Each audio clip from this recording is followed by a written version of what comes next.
So today's rhetorical question is found in the midst of a conversation, as they all are, between God and someone, right? And this particular one is a conversation with Moses.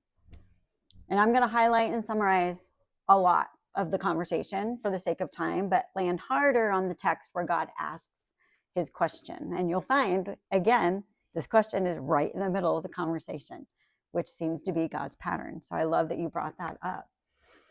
And of course, most people know Moses. Don't have to say a whole lot about him. We know that he was saved from death as an infant because his Israelite mother placed him in a basket in a river.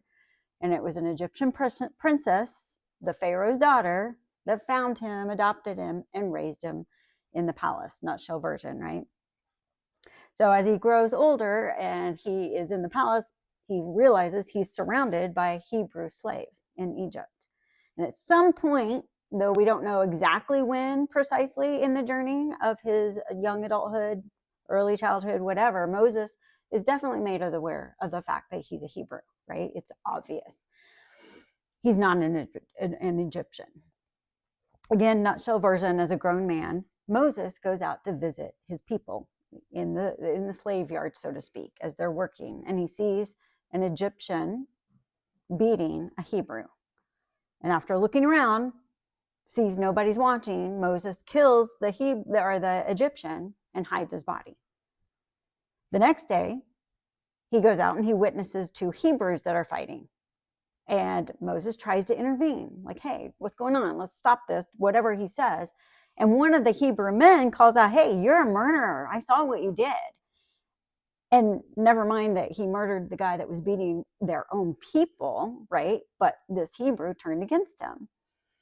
And Pharaoh finds out and goes after Moses' life, causing Moses to escape Midian.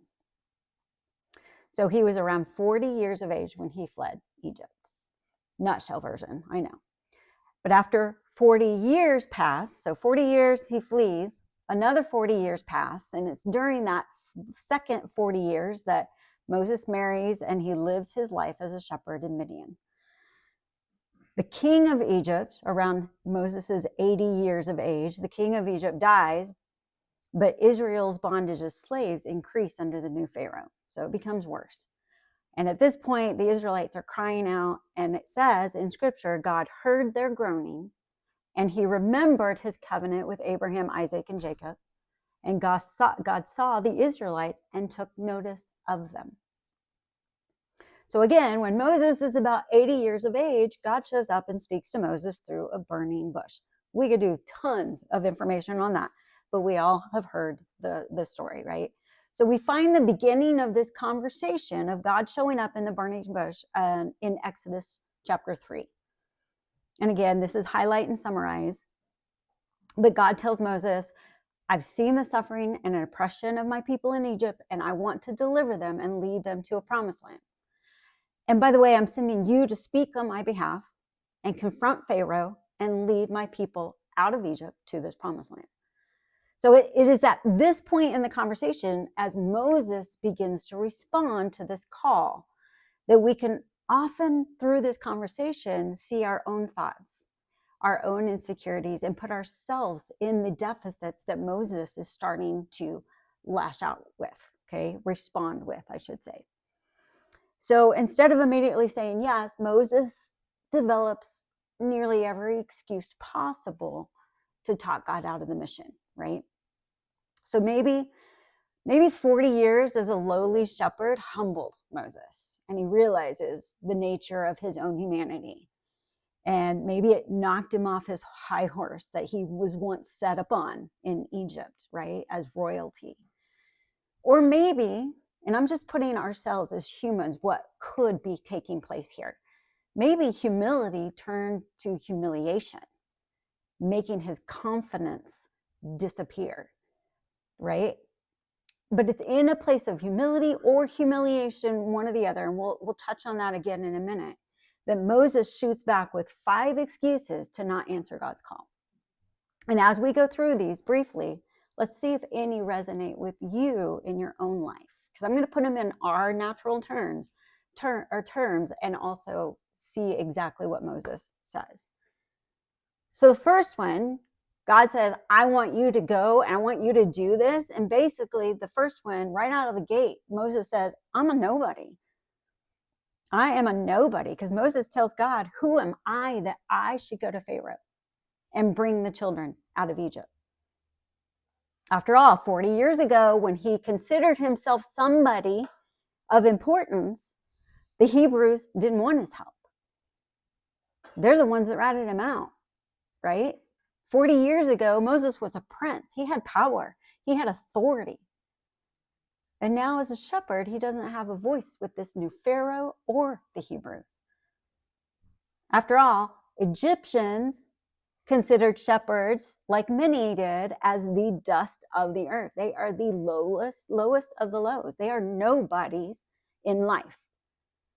So Moses is basically saying, dude, like, God, I've been there. I've done that. It didn't work. I didn't get the t-shirt. It's not going to work now because I'm a nobody. I was somebody then. It didn't work then. I'm a nobody now. It's not going to work now. And God basically responds, well, this time I will be with you. In other words, last time, Moses, you acted on your own strength. You acted in your own arrogance. You acted out of your own passion. But this time, it will be with my presence and my guidance, right? So a question we could ask ourselves, has there been a past failure resulting from our own seeking to accomplish something on our own strength? Has that limited us from allowing God to step in and show himself to be the success in a similar endeavor now? Do we focus on who we are or who God is? And that's what God is saying. I will be with you this time.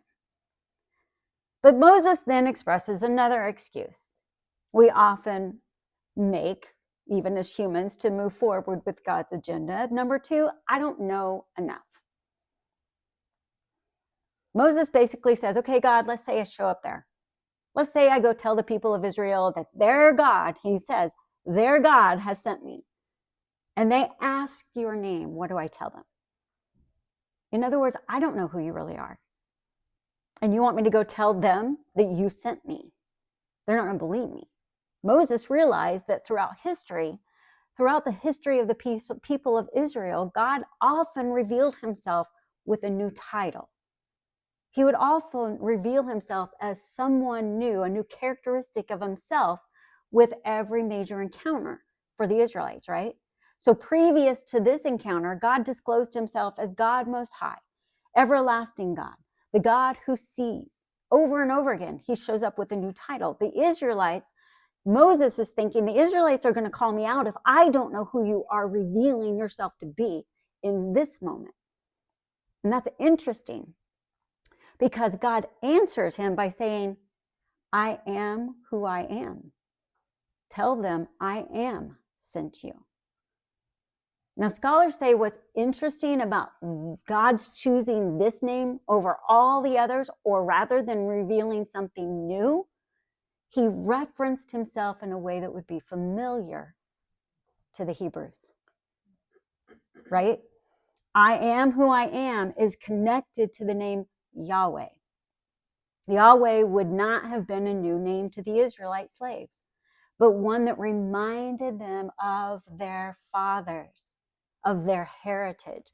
It was God's way of calling them back to the faith of their patriarchs. And God mentions that very specifically.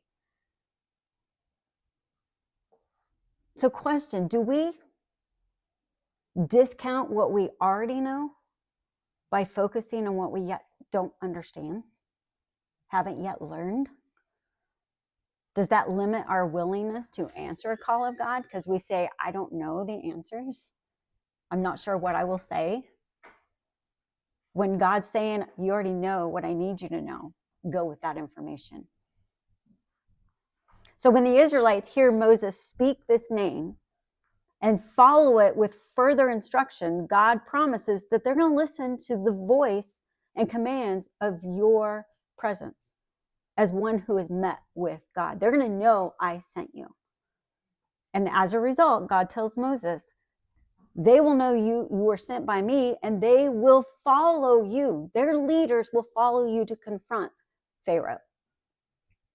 So they're going to jump on board. And yet God does say it's not going to be easy. He doesn't give the full gamut of what he's going to go through, but here he gives a little piece. It's not going to be easy, and it will take acts of God, acts of myself, to compel them to let the Israelites go free. But your job, Moses, is to speak. It is my job to show my power and authority to cause it to happen, right? And this brings us to our focus text for today, Exodus 4, 1 through 5. And notice, this is in the middle of the conversation because there's yet more to come. So Exodus 4, 1 through 5. Verse 1 says, Then Moses answered, But behold, they will not believe me or listen to my voice, for they will say, the Lord did not appear to you.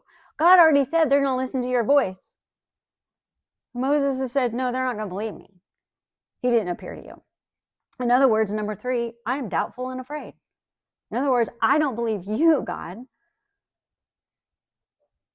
So it wasn't necessarily wrong for Moses to ask, who am I that I should go, right? That very beginning. It could be considered logical based on his current career as a shepherd and the huge task of confronting the king of one of the largest nations at that time, right? Who am I? That's a good question. But God's answer, I will be with you, should have been adequate enough to stop the negotiation right there. At this point, Moses' questions are now spiraling into a blatant fear and unbelief that God will do what he says. What if they think I'm lying? He fears the response of the people, and he doubts the promise that God just revealed regarding exactly how it would go down. But God is patient. He isn't reprimanding, but it is time for Moses to do some self-reflection. So verse 2, the Lord said to him, what is that in your hand? He said, Moses answers, a staff. Verse 3, and he said, throw it on the ground. So he threw it on the ground and it became a serpent. And Moses ran from it. Verse 4, but the Lord said to Moses, put out your hand and catch it by the tail. So he put out his hand and caught it. And it became a staff in his hand. So remember, a shepherd would carry a staff and a rod, right? A staff was to walk with and guide the sheep with. A rod was used to protect the sheep, to beat predators off, protect them. But it was really just a stick. Both are just a stick, right? But God shows Moses in this moment how something extremely ordinary in his hand can become something extremely powerful and extraordinary when placed under the obedience of Almighty God. It became powerful when he surrendered to do what God asked him to do.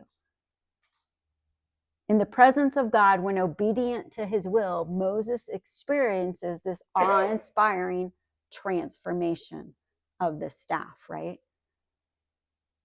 But that transformation of the staff is a reflection of the transformation that God is wanting to do within Moses as he is a tool in God's hand.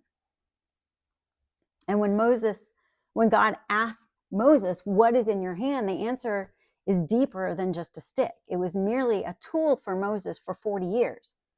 But in God's hands, it becomes so much more. And God intentionally showed Moses that transformation comes when he does what God says with what he has been given. But in the hands of Moses, that staff was his identity. If he looks at the staff, he said, I'm just a shepherd. In God's hands, it's powerful. In his hands, Moses considered the staff his safety net, his security. And God was asking him in this moment to transfer his identity, his security, his safety net to himself. Will you find identity in me and see what I can do with what is in your hand, with where you're finding security? Can you place it in me instead? God tells Moses, I've shown you this, verse 5, that they may believe that the Lord, the God of their fathers, the God of Abraham, the God of Isaac, and the God of Jacob has appeared to you. So God tells Moses to use these transforming experiences to show that you have encountered my presence. It's not just going to be you speaking. I'm going to show up and through you show them that you have been in my presence. Show what I've done in your life to back up your words. So in other words, it's more than what we know, but what we have experienced with God. The transformation, the miracles, the encounters that we have experienced also back up our voice. They back up our words. They back up what we know.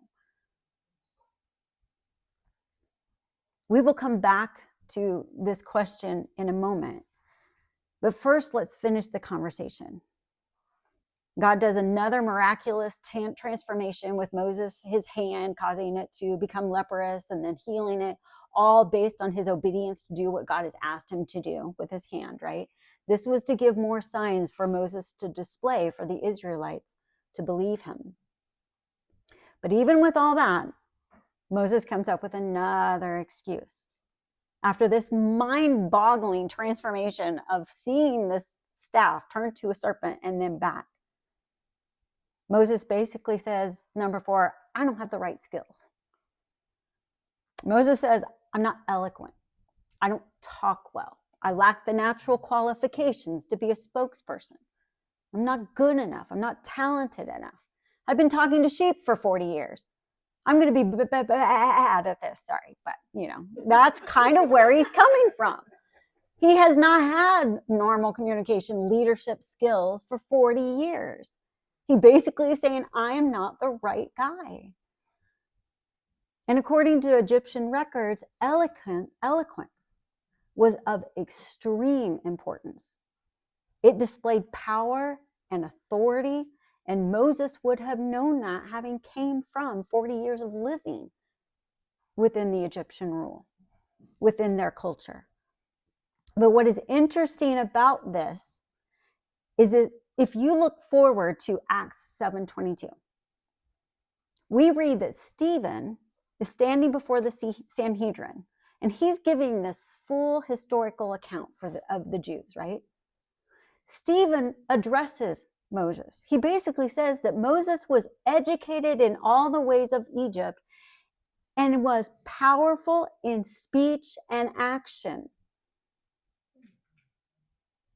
Did Moses just not see himself as he really was? Did he lack confidence? Did his skill fade over time? Have you ever heard the phrase use it or lose it kind of concept? Is this where being humbled as he fell from royalty to shepherding led to humiliation, therefore disqualifying himself for God's work?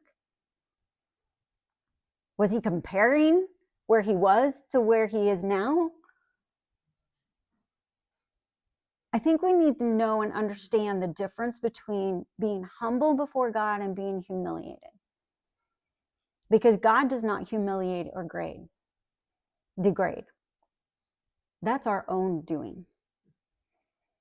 And it is from a place of humiliation that fear of not being enough will keep us from walking confidently in God's will and his agenda. Maybe Moses was humiliated because he tried to free the Israelites on his own strength by killing and murdering an Egyptian, and his own plan failed. It's humility that says, I'll give God the reins even though I didn't do it well the first time. It's humiliation that says, I can't do that again.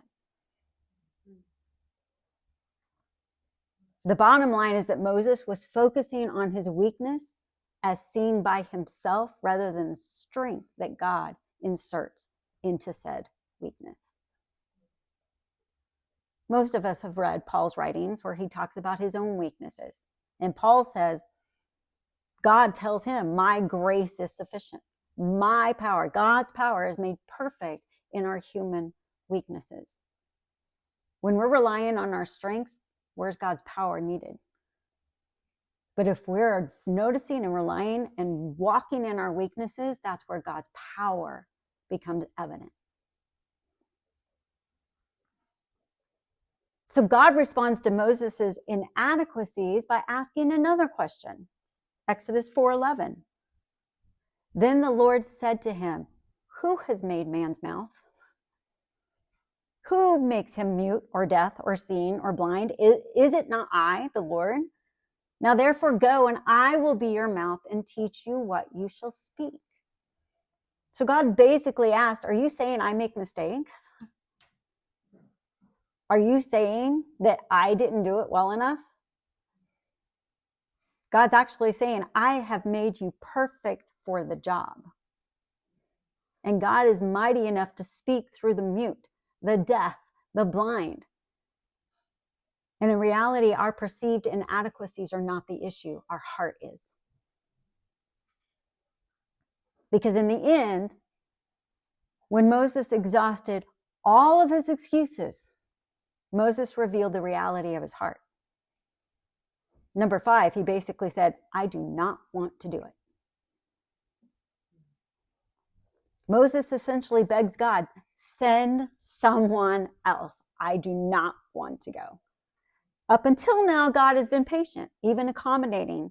But this scripture says, through this conversation, it is at this moment when he says someone else that God becomes angry.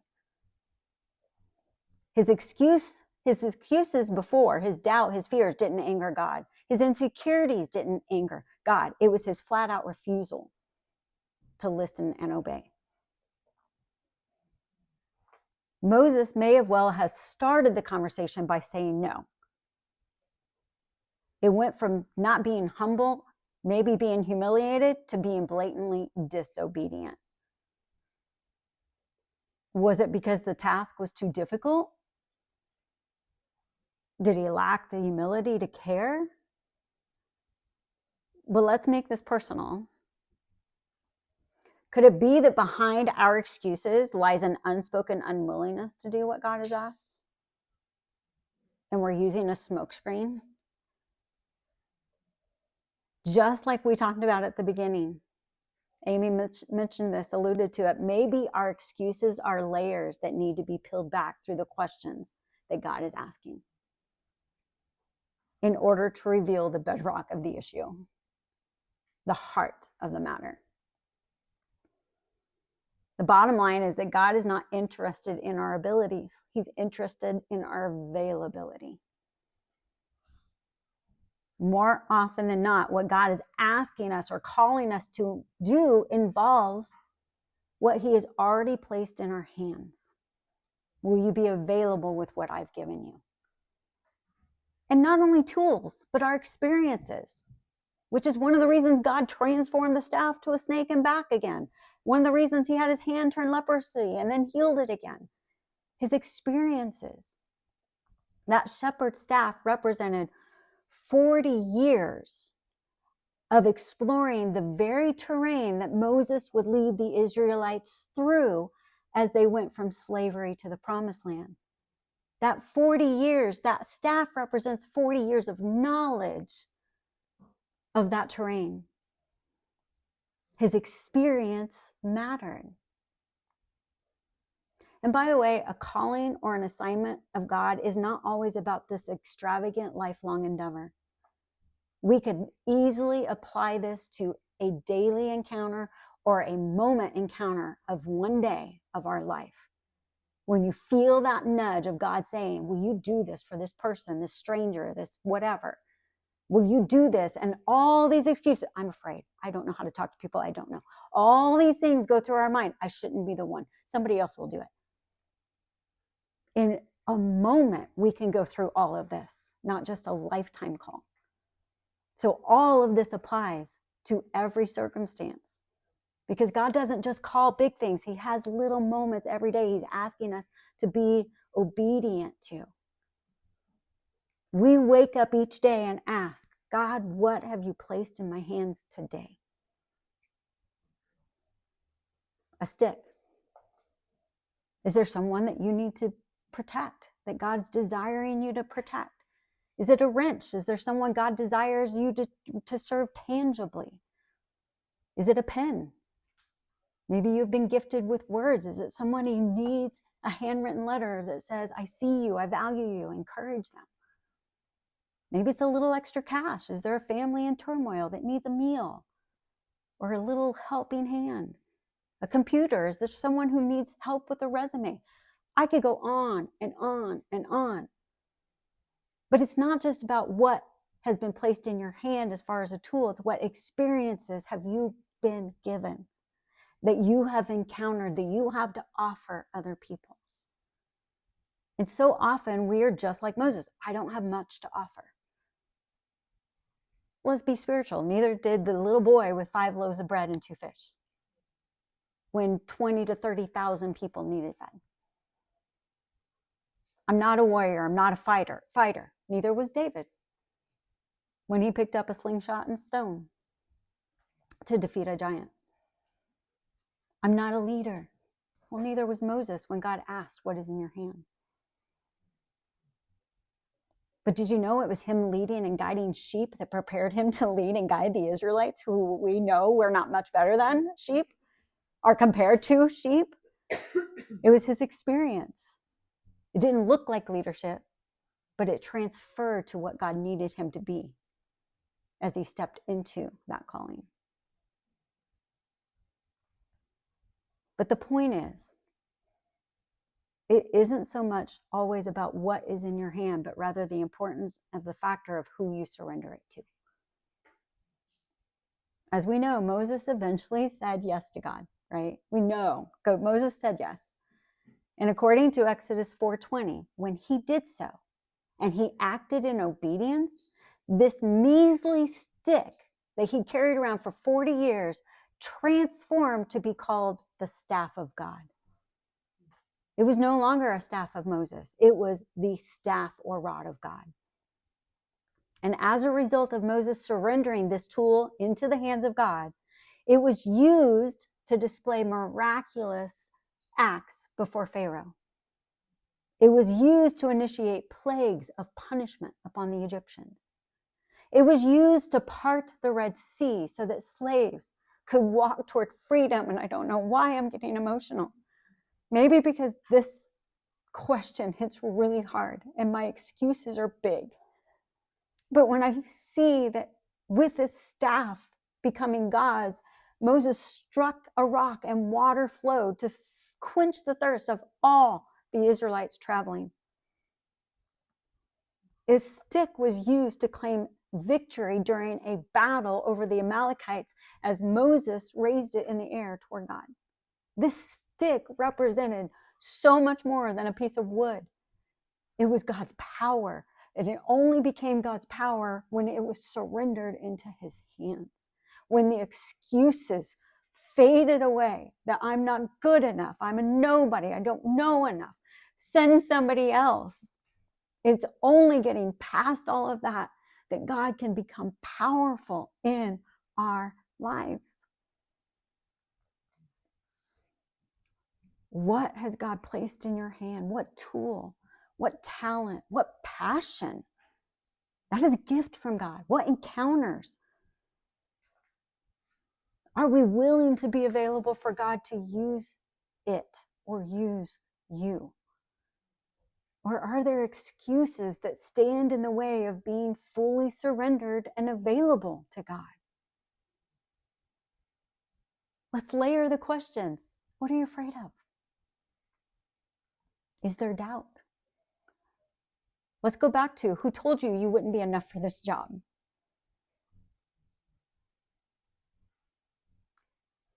Will you evaluate your own heart and reflect on your responsibility to fully surrender what you have been given in order to deepen your relationship and reliance on God? Because as followers of Jesus who gave his life for us, we're responsible to use what we have and who we are to give back to him. So what will we do today with what we have been given? How will we show ourselves to be available.